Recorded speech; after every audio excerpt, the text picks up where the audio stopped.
를 세우사 신이 가시려는 각 동네와 각 지역으로 둘씩 앞서 보내시며 이르시되 추수할 것은 많되 일꾼이 적으니 그러므로 추수하는 주인에게 청하여 추수할 일꾼들을 보내주소서 하라. 갈지어다 내가 너희를 보냄이 어린 양을 이리 가운데로 보냄과 같도다. 전대나 배낭이나 신발을 가지지 말며 길에서 아무에게도 무난하지 말며 어느 집에 들어가든지 먼저 말하되 이 집이 평안할지어다 하라. 만일 평안을 받을 사람이 거기 있으면 너희의 평안이 그에게 머물 것이요 그렇지 않으면 너희에게로 돌아오리라. 그 집에 유하며 주는 것을 먹고 마시라. 일꾼이 그 삭슬 받는 것이 마땅하니라. 이 집에서 저 집으로 옮기지 말라. 어느 동네에 들어가든지 너희를 영접하거든 너희 앞에 차려놓는 것을 먹고 거기 있는 병자들을 고치고 또 말하기를 하나님의 나라가 너희에게 가까이 왔다 하라. 어느 동네에 들어가든지 너희를 영접하지 아니하거든 그 거리로 나와서 말하되 너희 동네에서 우리 발에 묻은 먼지도 너희에게 떨어버리노라. 그러나 하나님의 나라가 가까이 온 줄을 알라 하라. 내가 너희에게 말하노니 그날에 소돔이 그 동네보다 견디기 쉬우리라. 화 있을진저 고라시나 화 있을진저 베세다야 너희에게 행한 모든 권능을 두로와 시돈에서 행하였더라면 그들이 벌써 베옷을 입고 지혜에 앉아 회개하였으리라. 심판 때에 두로와 시돈이 너희보다 견디기 쉬우리라. 가버나움아 내가 하늘에까지 높아지겠느냐 음부에까지 낮아지리라. 너희 말을 듣는 자는 곧 내 말을 듣는 것이요 너희를 저버리는 자는 곧 나를 저버리는 것이요 나를 저버리는 자는 나 보내신 이를 저버리는 것이라 하시니라. 아멘. 오늘 보면은 예수님께서 70인의 전도대를 둘씩 짝지어 보내시는 장면입니다. 앞서 9장에서 12제자를 파송하셨는데 그때와 유사한 장면입니다. 12라는 숫자는 하나님의 백성의 숫자이기에 12제자를 파송한 것은 예수님의 복음을 통해 하나님의 백성이 형성된다는 의미입니다. 그에 비해 70이라는 숫자는 유대인들 사이에서 온 세상 열방을 의미하는 숫자입니다. 그러므로 70일을 파송하신 것은 하나님 나라의 복음이 온 세상으로 퍼져나갈 것을 암시하는 것이라 이렇게 이해할 수가 있겠습니다. 우리는 70일을 파송하시는 이 본문을 통해 예수님의 제자들은 온 세상에 하나님 나라의 복음을 선포하는 사명자들이라는 것을 알게 됩니다. 특히 70일을 파송하며 주시는 예수님의 말씀은 복음 전파의 사명을 어떻게 감당해야 하는지를 알려줍니다. 먼저 제자들은 추수할 일꾼을 보내어달라고 하나님께 기도해야 합니다. 일단 파송받은 이 70인 자체가 추수하는 일꾼들이지만 이들만 가지고서는 온 세상의 추수가 이루어질 수 없습니다. 추수할 것이 너무나 많기 때문입니다. 그래서 추수하면서 동시에 추수할 일꾼을 보내어달라고 하나님께 간구해야 하는 겁니다.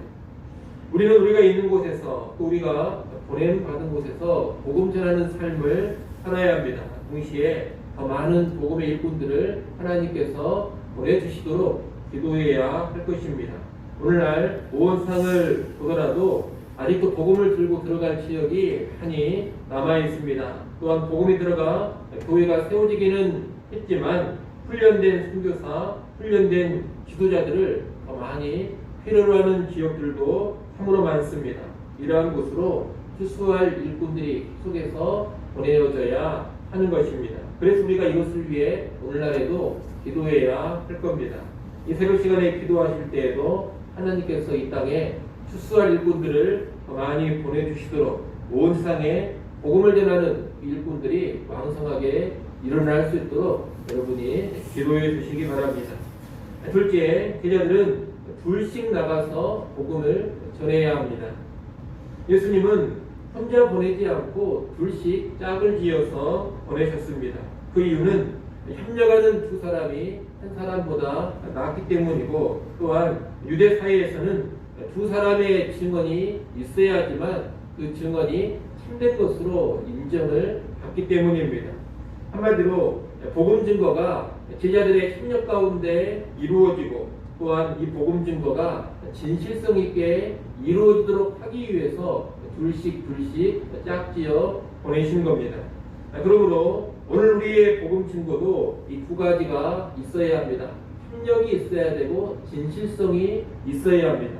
온 세상에 복음을 전하는 사역은 혼자의 힘으로 되는 것이 아닙니다.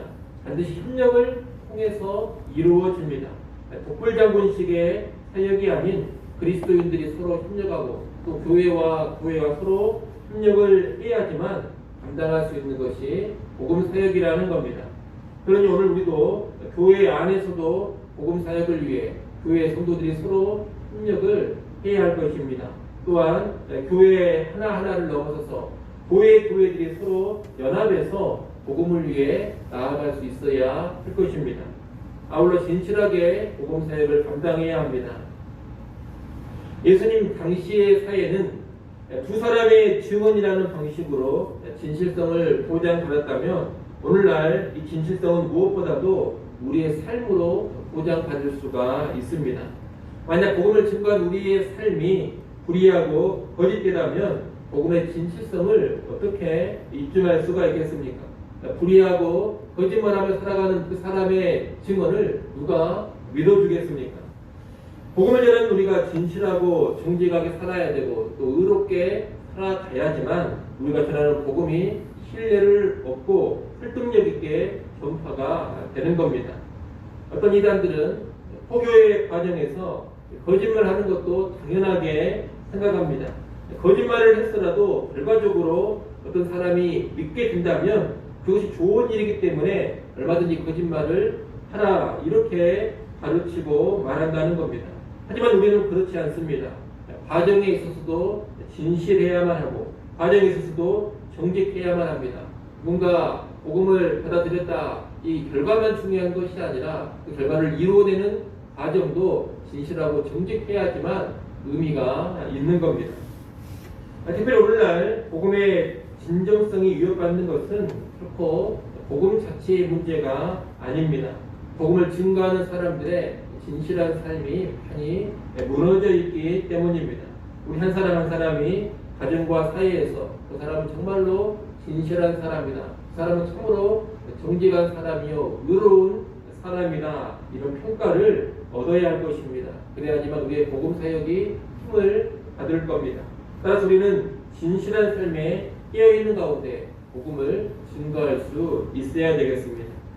셋째로, 제자들은 하나님만을 신뢰하면서 복음을 전해야 합니다. 세상에 나가 하나님 나라의 복음을 전하는 일은 양을 이리 가운데 보내는 것처럼 위태로운 일입니다. 타락한 세상과 마귀는 복음 증거하는 일을 강하게 대적하고 그 사역을 아주 거칠게 해방할 것입니다. 하지만 함께 하시는 하나님으로 인해서 양 같은 제자들이 일의 때 가운데 들어가더라도 걱정할 필요가 없고 두려워할 필요가 없습니다.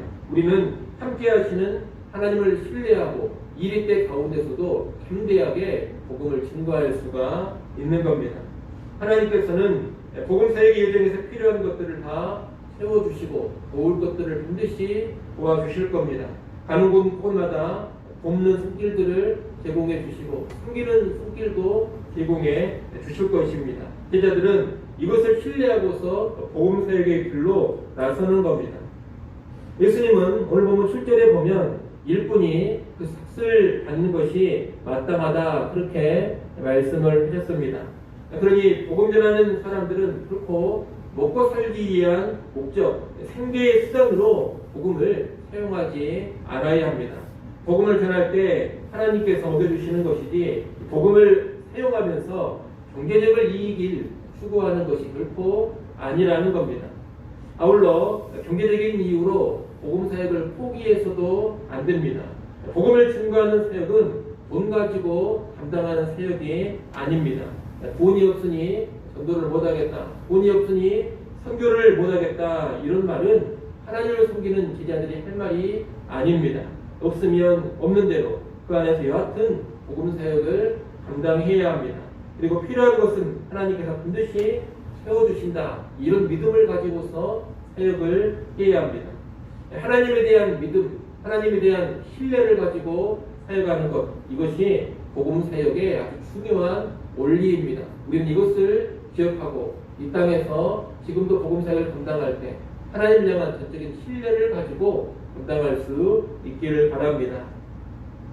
마지막으로 제자들은 영접과 거부의 반응이 있다는 것을 충분히 알고 복음 사역을 감당해야 합니다. 복음을 전하면 환영하면서 영접하는 사람들이 있고 거부하면서 배척하는 사람들이 있습니다. 언제나 복음 앞에서는 이 두 가지 반응이 나타납니다. 그러므로 우리는 배척하는 사람들을 만날 때 낭망하지 않아야 합니다. 언젠가 영접하는 사람들을 만날 것이기 때문입니다. 반대로 영접하는 사람들을 만날 때 너무 낙관적인 태도에만 빠져 있어서도 안 됩니다. 언젠가 배척하는 사람들을 또다시 만날 것이기 때문입니다. 우리는 다만 복음을 전할 뿐입니다. 영접하는 사람들이 있다면 그들이 주는 것을 먹고 그 사람의 집에 머무르면서 하나님 나라를 계속 선포하면 됩니다.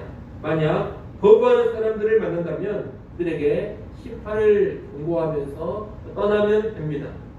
특히 예수님께서는 제자들을 거부하는 마음이 있다면 이것은 곧 예수님을 거부하는 것이고 나아가 하나님을 거부하는 것이라고 16절에서 말씀합니다. 복음을 거부하는 이 죄는 구약 성경에서 심각한 타락으로 멸망을 해버렸던 소돔 그리고 고만에서 심판을 당했던 구로와 시돈의 죄악보다 훨씬 더 큰 것입니다. 하나님의 아들이 직접 와서 전하는 복음을 거부하는 것이기 때문에 타락한 소돔보다 더 완악한 마음이고 거만한 구로와 시돈보다 훨씬 더 거만한 것입니다.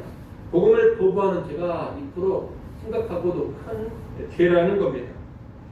복음을 전하는 사람들은 복음을 거부하는 이런 사람들을 미워하거나 증오할 필요는 없습니다. 다만 그 죄의 결과에 대해서는 분명히 선포하면서 돌이킬 것을 촉구해야 하는 겁니다.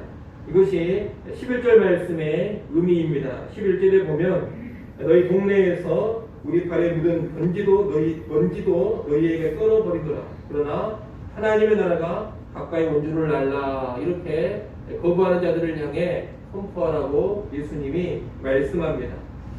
복음을 거부한 죄의 결과에 대해서는 분명하게 선포하고 떠나는 것, 이것이 제자들이 또 보여줘야 될 책임인 것입니다. 여러분, 언제나 복음 증거 앞에는 영접과 거부의 반응이 있습니다. 영접하는 사람들에게는 하나님 나라를 누리게 하고 거부하는 사람들에게는 준엄한 심판을 경고하는 것이 제자들의 책무입니다. 이것을 꼭 기억하면서 오늘날 복음 사역을 감당할 때에도 그런 모습으로 잘 감당해가는 우리 모두가 될 수 있기를 간절히 소원합니다. 기도하겠습니다.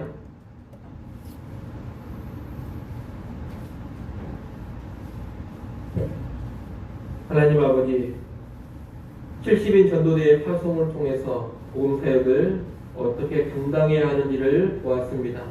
오늘 우리가 복음을 전할 때에도 수살 일꾼을 보내주시도록 간절히 기도하며 감당케 하시고 서로서로 협력하며 진실성 있게 복음 사역을 감당케 하여 주옵소서. 무엇보다 전적으로 주님을 신뢰함으로 복음 사역 감당하게 하시고 우리가 복음을 전할 때 영접과 거부의 반응이 반드시 있음을 알고 그에 따라 적절하게 대처하는 복음 사역 감당케 하여 주시옵소서. 이 시간도 하나님께 나와 기도할 수 해주셔서 감사합니다. 깨어 기도하게 하시고 성령 안에서 기도하게 하여 주시옵소서. 기도하는 시간을 통하여서 우리의 필요가 채움받게 하시고 또한 하나님과 더 깊어지는 관계로 나아가게 하여 주옵소서. 우리에게 오늘도 귀한 주의를 허락하셔서 감사합니다. 함께 모여 예배하지는 못하지만 우리 모든 성도들 각자 삶의 초소에서 영과 진리로 예배하게 하여 주시옵소서. 예수님의 이름으로 기도드리옵나이다. 아멘.